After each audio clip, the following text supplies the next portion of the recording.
And hope you all are doing well. House Republicans and the American people trust President Trump. His policies, which put Americans first, will deliver the strongest economy in the world. For far too long, American workers have been taken advantage of. And President Trump has made it clear, we will no longer put American workers at an unfair advantage. Imagine starting a football game 2 touchdowns behind. Or imagine being Houston and starting with a 25-point lead. Perhaps they would have won the game last night, right? For the past 50 years, that position the United States has actually been in. That is the position that the United States of America has been in for the past 20 plus years. Think about it. Across 132 countries and more than 600,000 products, U.S. exporters face higher tariffs 2/3 of the time. That is the definition of unfair and completely unacceptable.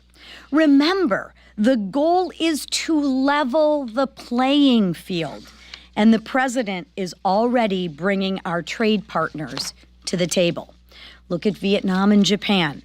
Already, businesses have started adjusting and restructuring. They are investing in America. The president has secured $5 trillion of investments in the United States in his first 2 months, including my home state of Michigan, where Apple announced their intentions to launch a state-of-the-art manufacturing academy. This is proof that president's negotiations work. And high-paying, skilled manufacturing jobs will follow these investments to America. Just look at the job numbers from last week. Payrolls increased by 228,000. Payroll increased by 228,000 jobs in March. That was 88,000 more than forecasters had expected. And according to the private sector employment report, in March, 21,000 new jobs were added in manufacturing. Something unimaginable a year ago. Look, the reality is Biden left behind a broken economy, and the status quo won't fix it. No one should fault President Trump for trying unconventional ways to get us out of this mess, because that's what it's going to take. House Republicans know that President Trump's long-term strategy will pay off.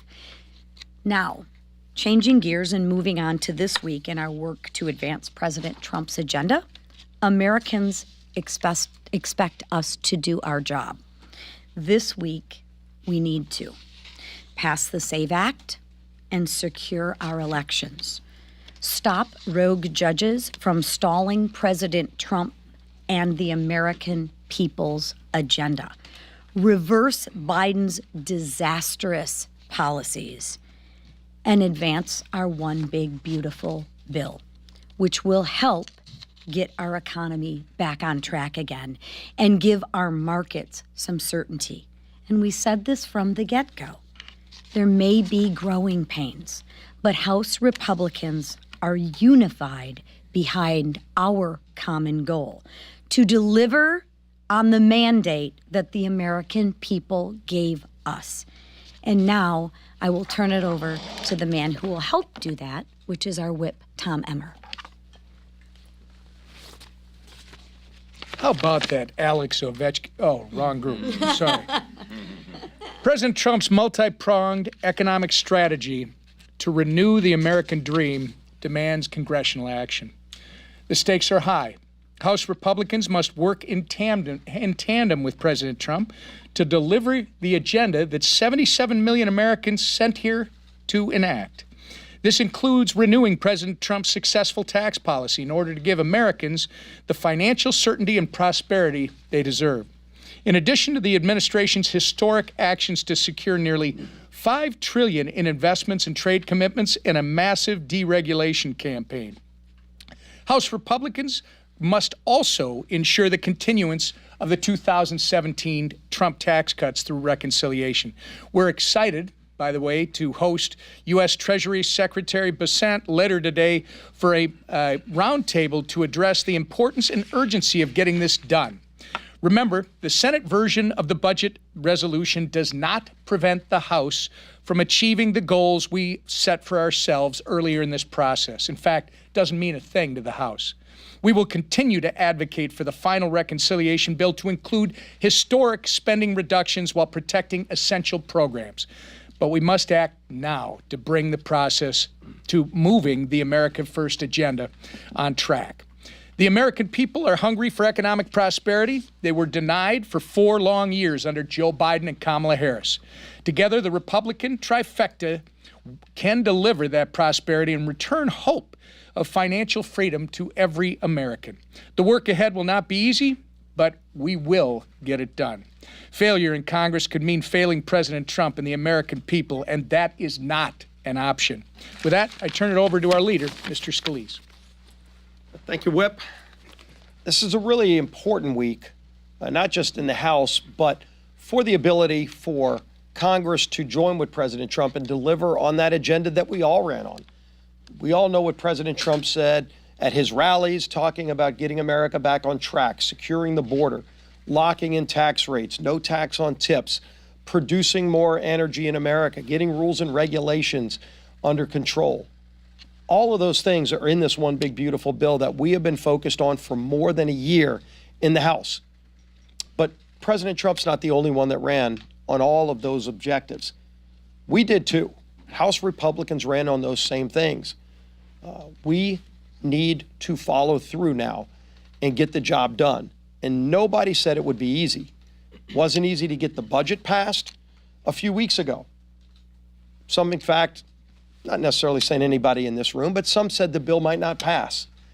And yet we passed the bill without a vote to spare because we know our margins are narrow. But our commitment is firm on getting this done because, as the Whip said, failure is not an option. And so today is no different where we are than where we were the same week that we passed the budget over a month ago. There are members that have questions. That's not a surprise. On any big bill we've dealt with, going back to 2017, when we did the Tax Cuts and Jobs Act, there were members who had questions, and our job is to continue answering those questions while moving the ball forward. But it's critical that we advance this agenda, that we don't delay, because passing the budget doesn't end the process. It starts the reconciliation process. We can't even begin reconciliation until the budget's done. And if some people think we can just wait for the Senate to catch up to the House, we could talk all day about the fact that they're not against what we're trying to do. They just haven't gotten to that point. The months of meetings and negotiations that we've had in the House, the back and forth with CBO that we have done, which, by the way, has yielded some really big improvements in the CBO scoring. Some of it is just coming in from the initial scoring from the CBO because we disagreed with their numbers, but we didn't just yell and scream. We went back to them, and we're now getting CBO to give us better numbers on the savings that we'll achieve from things like work requirements and some of the other reforms that we all agree upon. But we cannot delay. The country can't afford for us to delay a month or longer to wait on the Senate getting where we are. We've got to continue to move forward, and the bill that we have before us allows us to do that. It allows us to achieve all the savings that we laid out in the House bill. It allows us to achieve all the border security we laid out.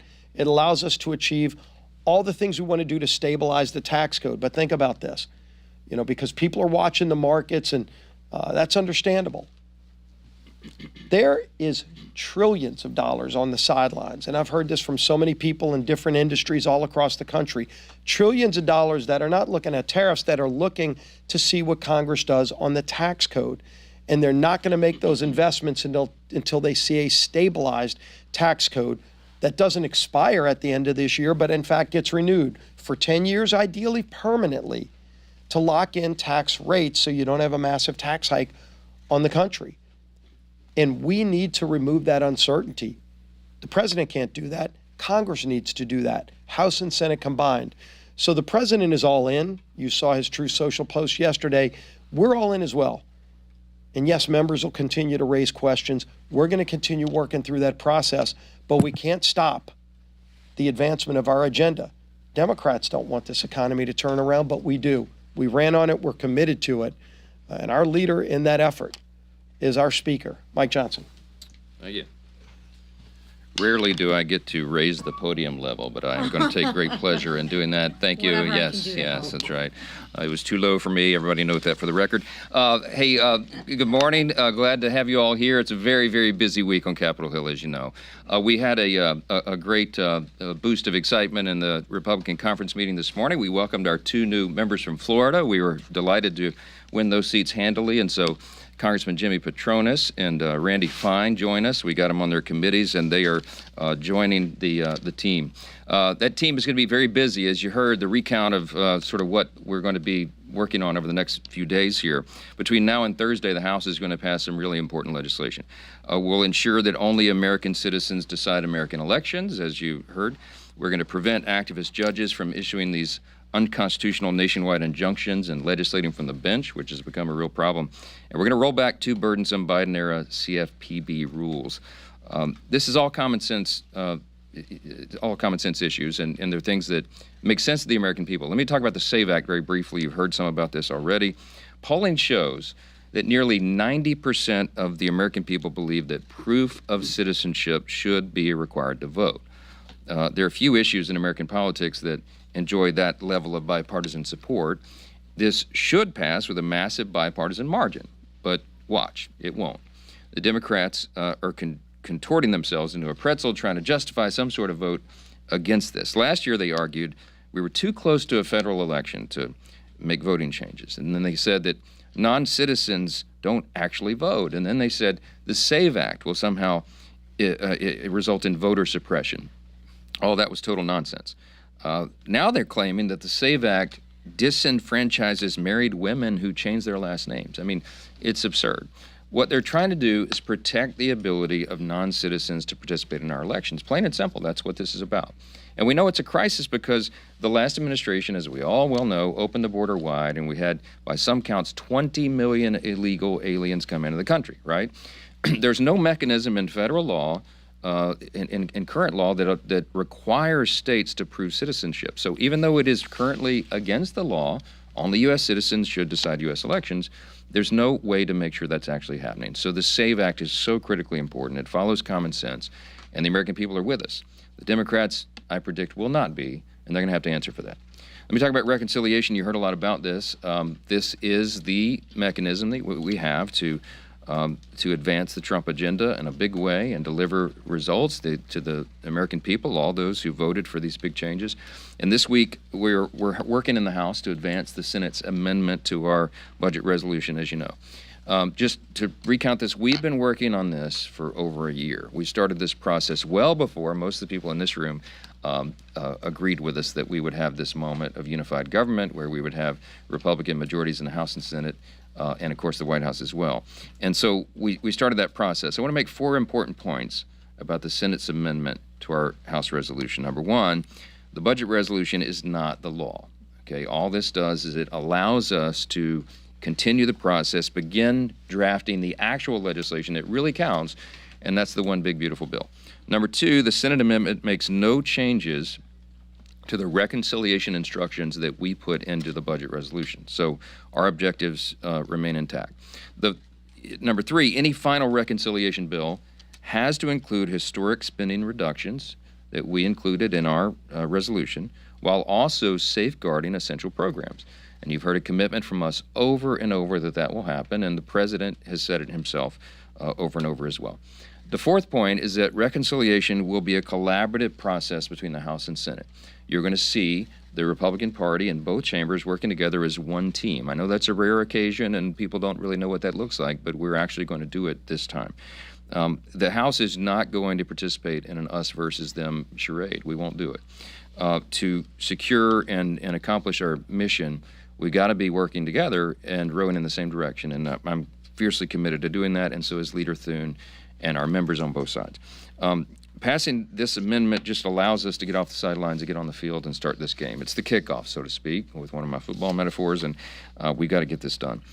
Republicans have an historic, once-in-a-generation opportunity to deliver relief to hardworking families and set our country back on the path of prosperity.